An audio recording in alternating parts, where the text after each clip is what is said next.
Welcome to the Twist News. I'm Erika Grey. Today I'm going to have on the show Jeff Crouere, who is a popular political analyst, columnist, and radio and television personality. And he is the author of the book, America's Last Stand. I enjoy doing it, and I love being on programs, so thank you so much for having me.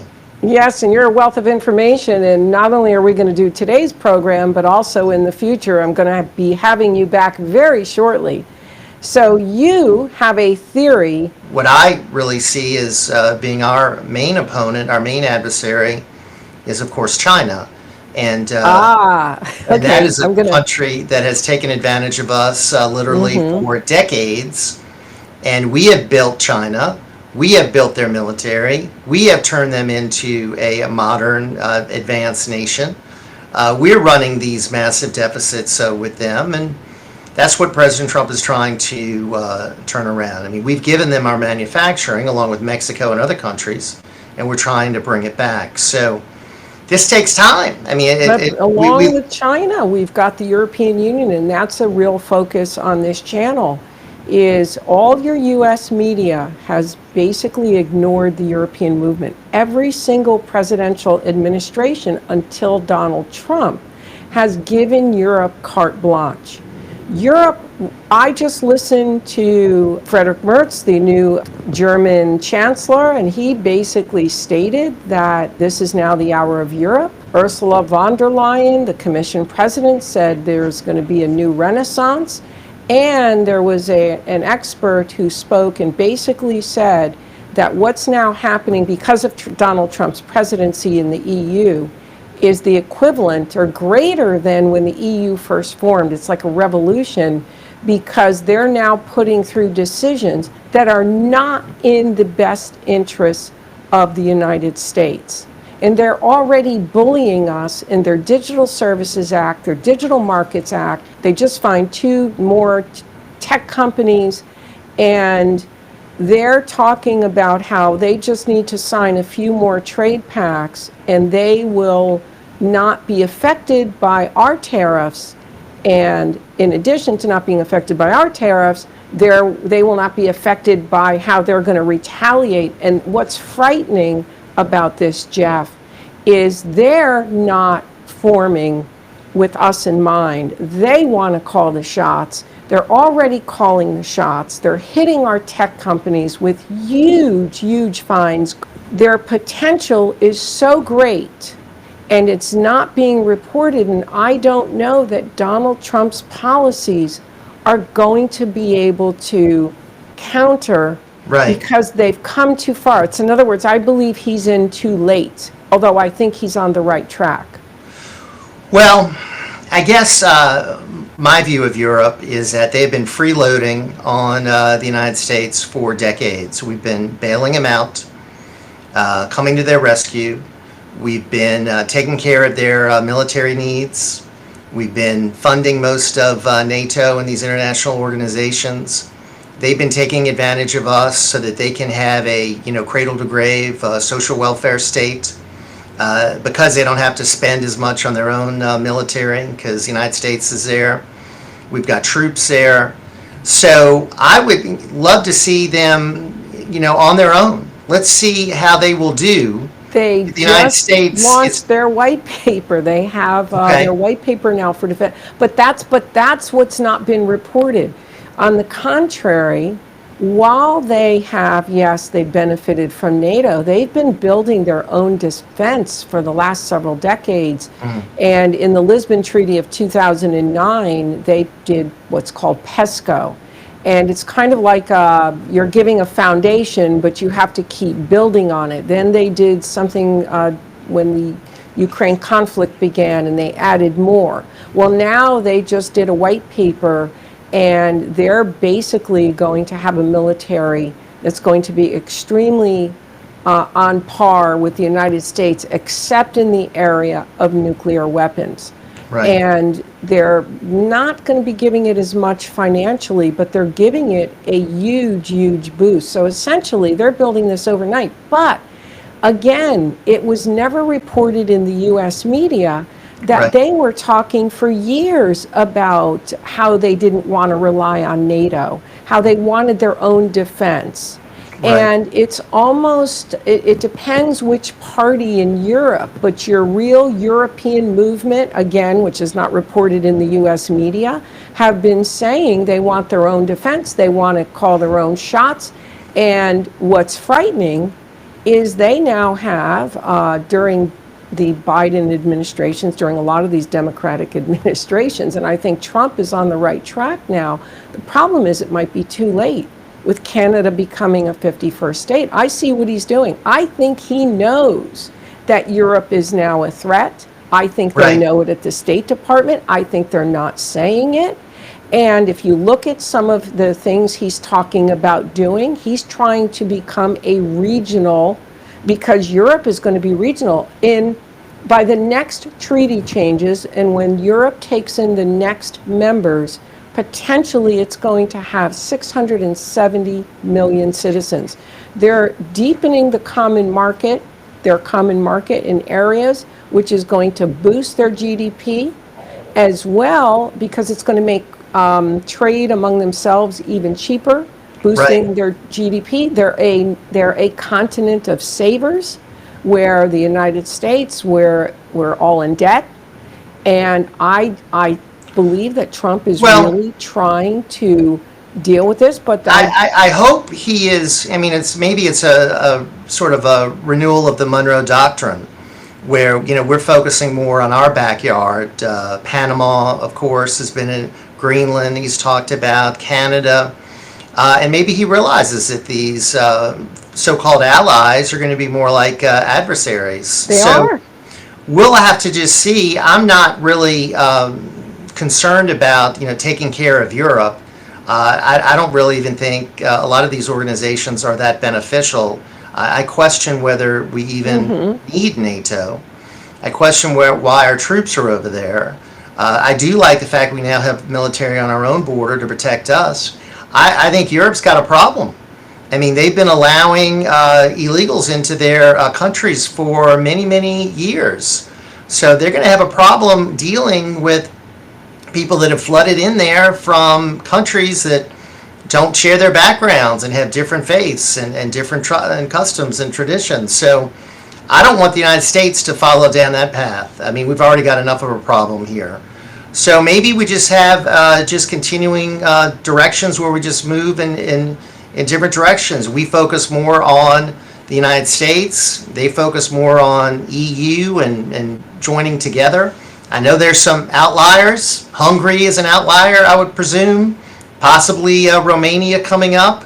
I don't know if they'll ever get enough votes to secure that kind of leadership in the UK or France, but you do have pockets of resistance to all this. You do have some sovereignty efforts going on there in Europe. The problem is, and this is what I never could understand with Obama and Biden, is Biden and Obama were so quick, our allies. I remember with Ukraine, when they started throwing all the money at Ukraine and Obama going over there and our allies, nonsense. First of all, they're undemocratic. The institutional structure of the European Union is entirely undemocratic.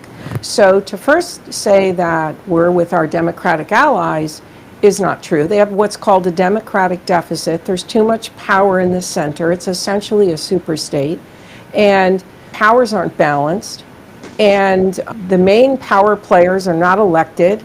I don't understand why even Biden began throwing so much money into Ukraine, other than there was a report about wanting to essentially take down Russia so that the big companies can go into Russia and own Russia's minerals and Russia's, and I forget the political scientist's name who actually wrote about that in Foreign Policy, but that seemed to make a lot of sense. Makes a lot of sense to me too. I mean, ever since the fall of the Soviet Union, what has NATO been doing and the EU been doing? Expanding eastward, right? So they've been challenging more and more and more Russia. And that's why I do think they're so interested in Ukraine. They want to weaken Russia. I don't think Russia is going to be invading France. I don't think Russia is going to be invading. I mean, they have their eyes on some of their old former Soviet territories, but I don't think they are a threat to Western Europe. I don't. Maybe I'm naive. I don't Well, think no, they I are. agree with you. What I don't understand is the U.S. Senate report of 2016 that talked about Russia being a threat. But if you look at Vladimir Putin, he's been in power 20 plus years. And what? Ukraine, Georgia? They're border countries that wanted to join NATO. If he was really expansionist, he would have already gone into many nations. But what did we keep doing? We kept expanding NATO. That's So right. Who's been the expansionist? The West, not Russia. So exactly. Actually, I Putin think was very all of this pro-Western. is to fuel the military-industrial complex, the neocons, their thirst for endless war.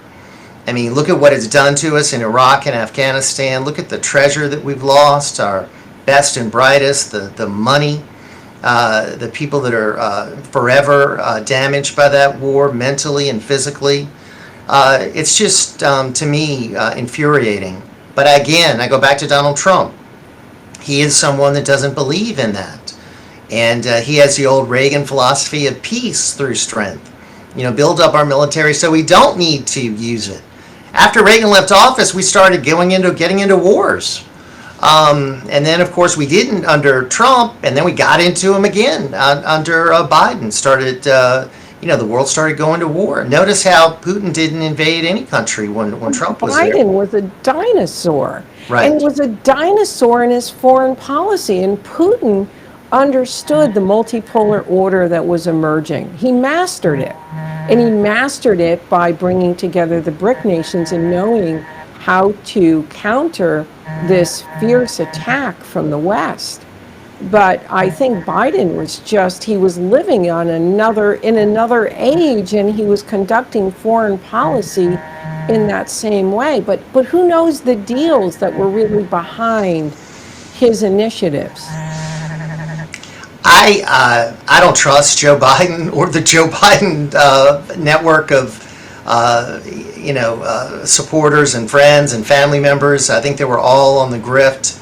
I think the whole Ukraine thing you got to look at through the Biden family and what Hunter was getting out of Ukraine and the relationships there and Joe Biden's efforts to shut down the prosecution of Burisma and all the different lies that he told about not knowing anything about it. Of course he knew about it. Of course he was very intimately involved in it. So yeah, I think he's a part of a corrupt family. I think personally he's corrupt. He's a dinosaur, yes.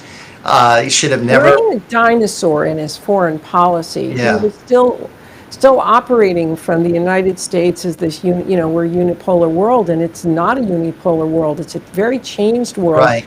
But tragically, because of his decisions, the United States, and that's why I like the idea of your book, America's Last Chance, and there's been a lot of time, valuable time, that's now been lost because that empire across the Atlantic, that thing has been building. And if you look at its potential after this next 5 years, when it completes, Mario Draghi, former president of the ECB, there was the Draghi report, and then Enrico Letta, he was the former Italian prime minister, the Letta report. Both of these reports, they're enacting to deepen their common market.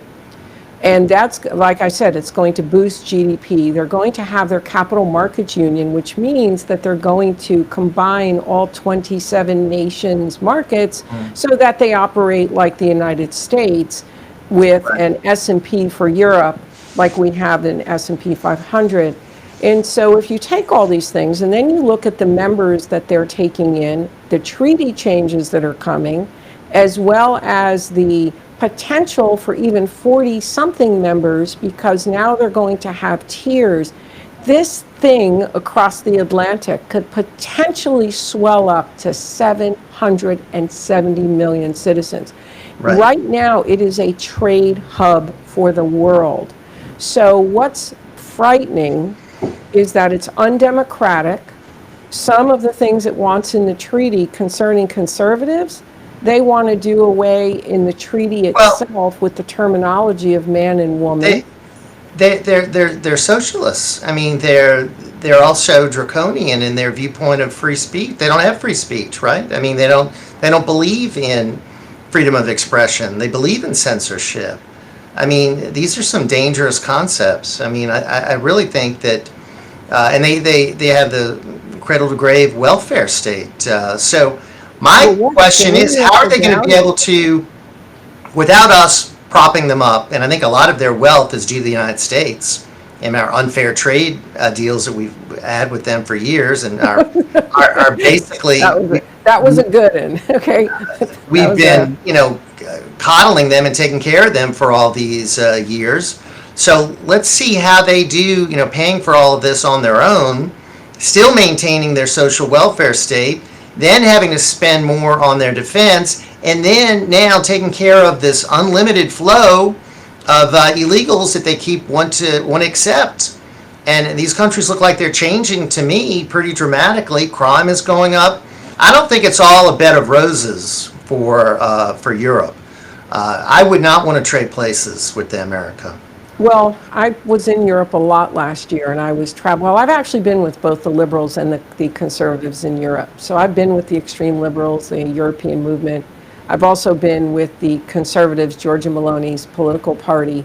And I think what struck me was the conservative social viewpoint is so in the minority that they consider, okay, so if you don't go along with the LBG nonsense, if you don't go along with that, you're considered like a criminal defying the rule of law. That's frightening. It's not to that extreme here in the United States, although the liberals were trying to bring it there. It's even worse there. But what's frightening is they want to incorporate this into the treaty. And Emmanuel Macron, French President Emmanuel Macron, stated in the Netherlands some time ago that they wanted to put reciprocity clauses in their trade pacts, but not reciprocity for dealing with products, but meaning you would have to go along with some of their laws. And I think what's really scary, Jeff, is this. If this thing continues to grow in the trajectory that it's growing, and already it is a trade hub, its economy is hedged because of so many trade pacts. And one thing about Donald Trump is he's working now to get a lot of trade agreements for the United States. Right. But if this thing gets so big, and it already is, we may have to follow their laws. This is more frightening than Trilateral Commission, globalists. This is an empire that already But here's is my saying question. to us. How are there surging populations of Muslims feeling about the LGBT laws? I mean, are they going to be following those? I mean, is this something? I didn't see, I traveled, I was all over Europe. I didn't see the huge populations that would be portrayed so much in the media. What you see is outside of the train station in Rome, you see the African immigrants sleeping on the cement, which was very sad, as you're watching the Ukrainians being given apartments and anything that they could possibly need. And But they are working on the immigration issue. They are working on it. I know are they? Georgia Okay. Meloni is Well, working on it with the African countries, and they're looking at having, again, a unified policy for it. And so they are addressing that issue.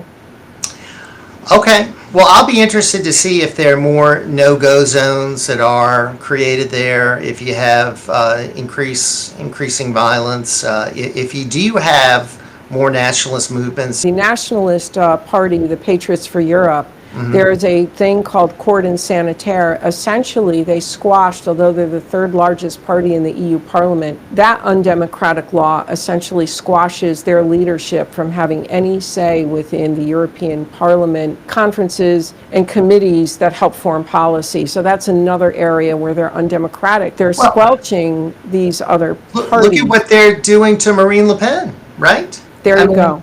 I mean, they're trying to jail her, are they not? I Yes. mean, is not, and you correct me, you're the expert, Erica. Isn't she doing very well in the polls there? I mean, isn't she up near the top, if not Shockingly did well. They're trying to basically arrest, yes, arrest her? arrest her. So that shows to me very dangerous. But hey, what did we try to? We tried to do that to Donald Trump. I mean, Joe Biden tried to put Donald Trump in prison and take him out of the presidential race. Absolutely. And he came back. It's amazing with all that stress that he had to deal with. Finally, Jeff, where can people find you? Because you're all over the place. You're on Right. several different shows. Well, listen. Let me just thank you for having me. I'd love to come back.